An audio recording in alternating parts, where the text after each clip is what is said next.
Jamaica had a sixth medal in Tokyo, but they also had 5 of 6 athletes going through to the semi-finals of the 200 meters, 2 of 3 in the women's event, including Ashanti Moore, the national champion, and Shericka Jackson, the 2-time defending champion. She was cruising third fastest in qualifying at 22.33 seconds. The Americans leading the way, a Navia battle at 22.07, a season's best, and the 100 champion, Melissa Jefferson Wooden, looking for the double. She qualified with 22.24, 22.57 for Moore, getting that all-important big Q. Anthony Strawn, she is Bahamian, but she trains in Jamaica, and she is through as well to the semi-final round of the women's 200 meters. Return to Tokyo, it is Daniel Dowie, Bruce James, and Warren Ware are still with me as we get ready for this discussion. And let's start with Shericka Jackson. She was 4th in the 100 meters, Bruce, and the thinking is that the 200 meters is her better event, and the thinking is that many Jamaicans are expecting a medal. How do you feel about her opening round performance?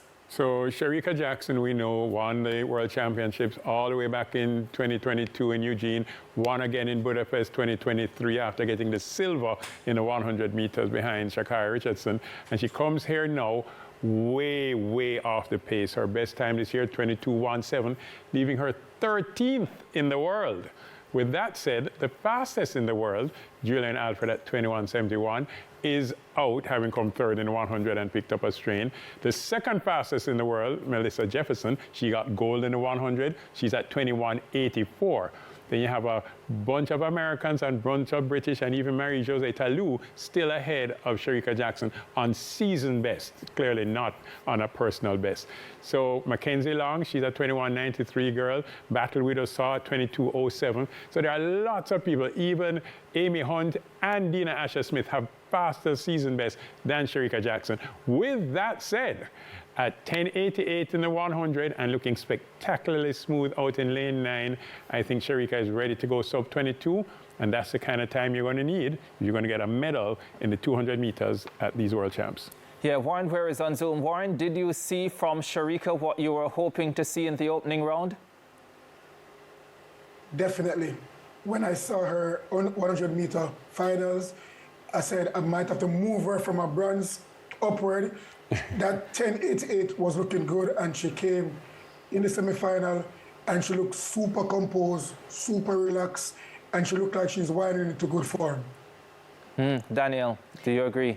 Yes, what I was looking for Shericka, I was comparing her and Melissa Jefferson, looking at what point in the race did they hit cruise control. Jefferson wouldn't, about 15 meters towards the finish line, she started to ease back. Shericka came off the turn and just went to cruise control. So that was encouraging. Did she have to pick it up a little midway that straight, though? Yes, but she started relaxing, turned on cruise control from she came out the turn. So that was encouraging for me, showing that she had a lot in the tank and expecting her to defend her title. Daniel Dowie, we're calling Daniel Dowie number 13. Javoy Tucker is number 14. Bruce James is number 8.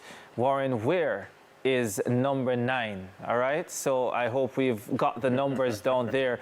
2 other Jamaicans in the women's 200 meters. Gabrielle Matthews didn't make progress, 23.40, but Ashanti Moore, the national champion, did. Remember, Shericka Jackson didn't have to run at the national championships because she had the wild card, the bye, as the defending champion.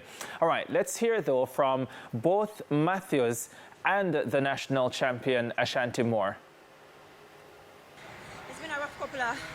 Well, the whole year has been rough. I'm just really grateful that I got this far, you know, with injuries and stuff. Still battling some stuff, but, you know, I'm just grateful for the opportunity, and, you know, it's only up from here. What about the effort you'd have expended there in the opening round, running from lane 3? Was that an issue any at all for you? No, it wasn't an issue. And I think I executed a good race, so that's all matters. And, you know, comfortable overall with you know, how you got the job done here this evening? Of course. Yes, I'm comfortable. Of course she's comfortable. Why would she not be comfortable, Bruce? She's very comfortable. Again, I mentioned collaboration between the clubs earlier. Maurice Wilson at Sprint Tech has been working with Ashanti Moore recently, and he and I were kind of toe-to-toe as she left Jamaica without the automatic qualifying standard and had to go to Europe and search for it. And the moment she hit it, Willow and I were on the phone talking, super happy for Ashanti. Her goal really is to get into that final at 22.57 in the heats. I think she looks really good. There are about 3-4 ladies right there at 22.57. But she's well poised to get into the final and join Shericka. I think there is strength in numbers, and there's a great opportunity for Jamaica to have 2 in that final. What do you sound as if you were doing some agent work there, Bruce? No, I'm not her agent. Many hats. No, I'm not. It just literally, there's so many things that we help each other with: passports, visas, communication, getting people on flights. We've contacted embassies to say, the flight is at 3 o'clock this afternoon. Can they get the passport back at 11? It's that tight. But it's really great to see Ashanti Moore meet the automatic standard. What that does is that early in the months, she was able to say, okay, I'm already going. I'm not waiting on the world rankings. I'm not hoping to make it. And there's so much said about the mental state of athletes that when you are able to relax and know that you're in, then you can perform even better. Yeah, and it probably also gave her a chance to make a decision on that bobsled. Daniel Dowie, Gabriel Matthews, and the national champion, Ashanti Moore. Well, Matthews definitely looked out of it. I think 23.5, that was pretty tough to show up to the World Championships and deliver. But again, she had struggles with injuries, and that's something behind the scenes that we don't get to see a lot, but it happens and it shows up in the performances.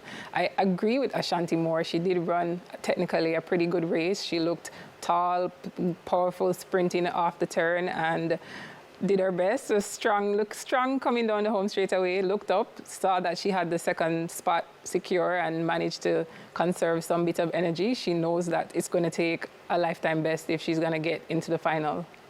Yeah, and of course, Gabrielle Matthews, at the end of her race, she said, listen, this experience has taught me that I belong, and pretty soon you're going to be seeing something special. So I thought it was a pretty good outlook from the youngster, who, by the way, finished 3rd at the NACAC Championships this summer and tweaked her hamstring in that final. So I know that's something that she had struggled with coming into the championship. Warren, your quick thoughts on those two before we move on?